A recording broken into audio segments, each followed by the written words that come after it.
მოგესალმებით თითოეულ თქვენთაგანს. უღმესი მადლობა იმისთვის, რომ გამოწერეთ ჩემი არხი, იმისთვის, რომ ალაიქებთ და აკომენტარებთ, ვინც არ მიცემს გაგეცნობით მე ვარ კატო. და ეხლა გავაკეთებ გასვლა პარტნიორზე,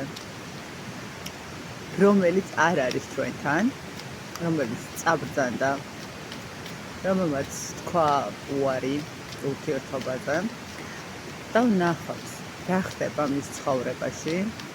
და რას ფიქრობს ახლა თქვენთან მიმართებაში. ნახოთ აბა. როგორი ადამიანი არის, ჯერ ნახოთ ვინ მოვიდა. ხმების მეფე. ადამიანი, რომელიც შეიძლება ითქვას, ერთის მხრივ თუ დავიწყებთ სტიქიებით და ჰაერისტიქია, ხო, წარმომადგენელი ვინც არის, თუმცა მე ვიტყოდი, რომ ეს ადამიანი არის ცოტა ესეთი ხისტი ხასიათის, ხასიათს დავახასიათებდი მისას, არის ხისტი ხასიათის, არ ვიცი რატომღაც მომდის ესეთი მომენტი, რომ ადამიანი ჯერ ლაპარაკობს და მერე ფიქრობს. ხო, ანუ ადამიანი ჯერ იღებს გადაწყვეტილებას და მერე იწყებს ფიქრს რატომღაც. მიუხედავად რომ ხმების მეფეა, ჩემთან ეს ენერგიები მოდის.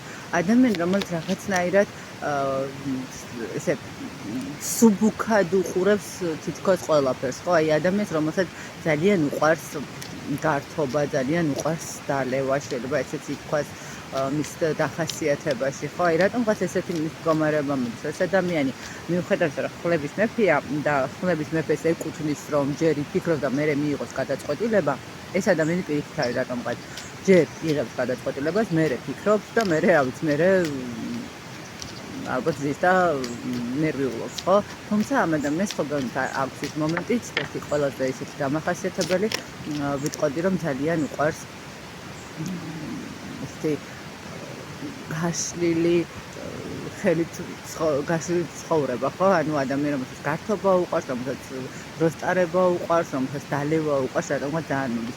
ეს ადამიანი შეიძლება თქვენთან მიმართებაში ტერიტორიულად ახლა არა მარტო მე რაღაცა ფიქრებით და თქვათ რაღაც უბრალოდ ურთიერთობით არა, არამედ ტერიტორიულად ეს შორს იყოს, ხო? ვინ არის კიდევ ერთი არკანით? ხო, ადამიანი, რომელიც რატომღაც ახლა გაურკვევლობაში არის და ჩიხში არის შესული და მის ცხოვრებაში შეიძლება ითქვას რაღაც ამოუცნობი მდგომარეობები ხდება.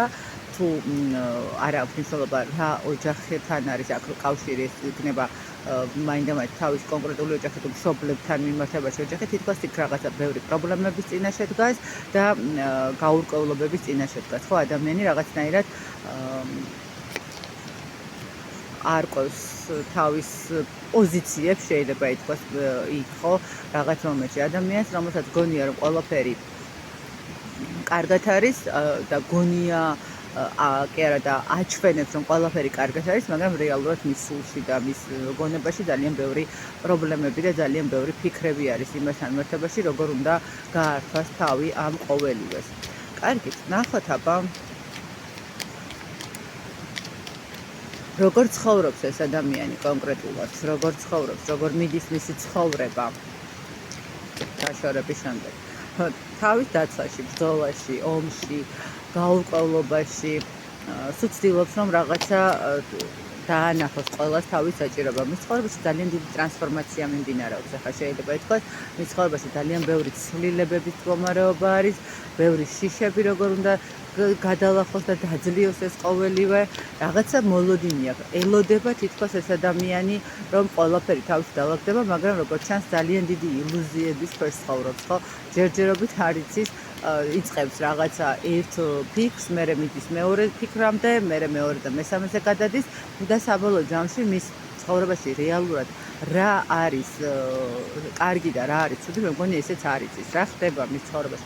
მის ცხოვრებაში არის სულიერი მდგომარეობა, ვთქვათ, მკივნეული მდგომარეობა, ასევე მატერიალური კუთხითაც შესაძლებელია ქონდეს რაღაცა გაურკვევლობები და უფინანსობები, ხო? რა ხდება მის ცხოვრებაში? არის ფიქრები ადამიანთან მიმართებაში, რომელთანაც ამ ადამიანს ჰქონდა რაღაცა სიყვარული, ემოციები და რომელთანაც დასრულდა, ხო, ყველაფერი. თუ მის ცხოვრებაში ვინმე სხვა გამოჩნდა, ვთქვათ, თქვენს მერე, ხო, ამ ადამიანს ყოველ შემთხვევაში ამ ეტაპზე თითქოს ყველაფერი დასრულებული აქვს, ხო, ამ ადამიანთან მის ცხოვრებაში რაღაცა აღარ არის არაფერი. უნდა რომ ეს ყველაფერი განახდეს. უნდა რომ მის ცხოვრებაშიც მოხდეს რაღაცა ურთიერთობები და მის ცხოვრებაშიც იყოს რაღაცა ჰარმონიული მდგომარეობა. მას აქვს განცდები იმ სიტუაციებთან მიმართებაში, რაზეც უარი თქვა. მას აქვს ის მტკივნეული მომენტები, რაზეც მან ვთქვათ, თავის დროზე ეგონა რომ ყველაფერს სწორად აკეთებდა, მაგრამ აღმოჩნდა რომ როგორც ჩანს, რომ არ აკეთებს ყველაფერს სწორად. კარგით, მოდით აბა კონკრეტულად თქვენთან მიმართებაში რას ფიქრობს ეს ადამიანი? რას ფიქრობს? რომ არასწორი არჩევანი გააკეთა, რომ მან ვერ შეძლო სწორად დაენახა ყველაფერი, რომ სამართლიანად მის ცხოვრებაში ძალიან ბევრი რაღაცა გაურკვევლობები შეიძლება ითქვას. 4 უმაღლესი არკანი თვლის, რომ რაღაცნაირად კარმული ურთიერთობაც ჰქონდათ თქვენ როგორც ჩანს და თვლის კიდევ იმ მომენტს და ფიქრობს იმ მომენტს, რომ თქვენთვის მოყენებული ყველა ტრავმა მის ცხოვრებაში რაღაცა ისახება, ესე ვთქვათ, საკმაოდ მტკივნეულად ხო მის სულიერ მდგომარეობაში. თუმცა ეს ადამიანი ფიქრობს, რომ იქნებოდა კიდევ იყოს იმისი შანსი, რომ გადმოდგას ნაბიჯი.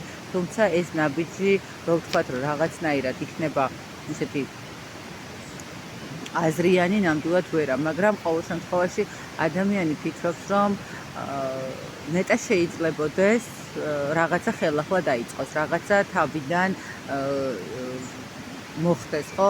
აღარ მოიქცეოდა ისე სულელურად, როგორც მოიქცა, აღარ მოიტყვევდა, აღარ იქნებოდა ის რაღაცა გაურკვევლობები თქვენ შორის. პირიქით ეცდებოდა, რომ მეტად გაეღვივებინა, ხო? ამ ადამიანს აქვს ის მომენტი, რომ თქვენთან მიმართებაში ფიქრობს ძალიან, მას აქვს თქვენთან მიმართებაში ლტოლვა, ხო? ანუ ამ ადამიანს აქვს როგორი მომენტი, ისიც რომ ვერ გრძნობს რა არის ის, რის გამოც რეალურად ვერ ახერხებს თქვენს დავიწყებას, ხო? რეალურად ვერ ახერხებს თქვენზე უარის თქმას, მიუხედავად იმისა, რომ თქვა ამ ადამიანმა უარი, მის ცხოვრებაში, მის ფიქრებში აი მაინც არის თქვენთან მიმართებაში ფიქრები, ხო? რაღაცა თქვა დალევს ორ წითას, რაღაც წარსულისა თუ ბრძოლასთან რომ მივლენ თუ მოგონებებთან მიმართებაში ამ ადამიანს პირველი მოგონება თქვენ ხართ ამ ადამიანისთვის რატომღაც. იდე რას ფიქრობთ თქვენთან? რომ ძალიან გატკინათ, მაგრამ უნდა შეეგუოს ამ ტკივილს, ხო? იმიტომ რომ თქვენ მიუხედავად ამ ტკივილებისა, შეიძლება უკვე ურთიერთობაშიც გადახვედით, შეიძლება იმაზე მეტი გააკეთეთ, თქვენ მატერიალურადაც დადექით ფეხზე, შეიძლება თulis მორალურადაც გაუძველით იმ ტკივილებს, რაც გქონდათ და მიდიხართ წინ თქვენი ბედნიერებისკენ, ხო? რას ფიქრობთ?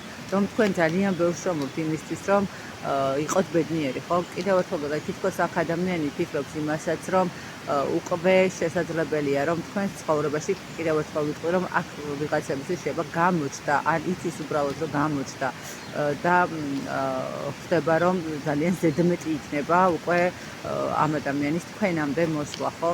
ამიტომ გააჩერებს აუცილებლად და დააკვირდება, როგორ მიმდინარეობს თქვენი ცხოვრება. კარგით, ნახოთ აბა ესეთი კითხვა.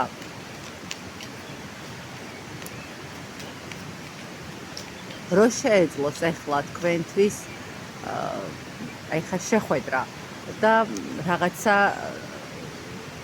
შემთხვევითი შეხვედრა რომ მოხდეს, ის საინტერესოა რას გეტყოდათ ეს ადამიანი, რას გეტყოდათ, რომ თქვენ ხართ ის ადამიანი, რომელიც ვერ დაიფიწყა, თქვენ ხართ ის ადამიანი, რომელთანაც ძალიან დიდი ტოლვა აქვს, თქვენ ხართ ის ადამიანი, რომელთანაც დიდი სიამოვნებით აღადგენდა ურთიერთობას, გამოვიდოდა ყველა დაბრკოლებიდან და რატომღაც შექმნიდა კიდევ ერთ ოჯახს, ხო? თქვენ ხართ ის ადამიანი, რომელმაც დატოვა მასში ძალიან დიდი გაკვეთილი, დატოვა მასში ძალიან დიდი ემოციები, ხო? გეტყოდათ, რომ ის არის დანგრეული, რომ მას უნდა ურთიერთობის აღდგენა და ხდება, რომ ძალიან სიცრუეში ამოყო თავი, რომ ეგონა, რომ ყველაფერი კარგად იქნებოდა და მის ცხოვრებაში რაღაცა გამოჩნდებოდა, ხო? ახლა ეს ადამიანი იტყოდა, რომ რაღაცნაირად თუ მიუხედავად იმისა, თუ თქვენ ცხოვრებაში აღარ მიიღებთ, ხო, მაშინ გამანთავისუფლე, რაღაცნაირად გამიშვი შენი ცხოვრებიდან, იმიტომ რომ ვერ გივიწყებ, ხო, ვერ ვახერხებ ამ მდგომარეობის შეცვლას შენ ცხოვრებაში და ან უბრალოდ იქნება მომცეს შანსი განთავისუფლდეთ იმ ყველა ტკივილისაგან, რომელიც მქონდა და უბრალოდ მომეცი შანსი იმის, რომ რაღაცა სიახლე წამოვიწყო.